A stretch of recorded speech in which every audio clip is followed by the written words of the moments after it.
ඇක්නි අඩු වෙන්නේ නැද්ද?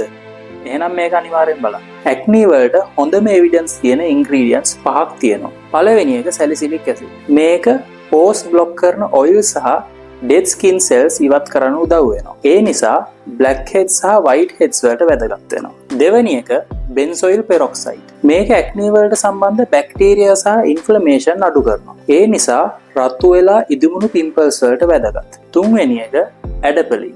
මේක ටොපිකල් රෙටිනොයිඩ් එකක්.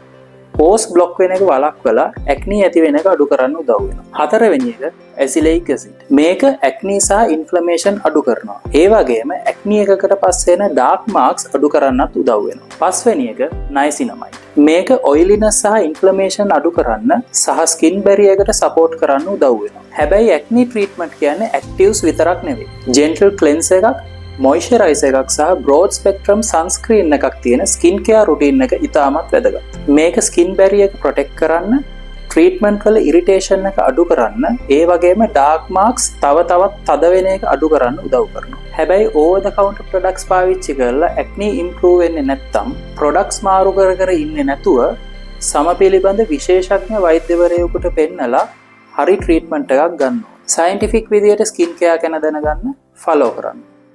I'm Dr. Dula.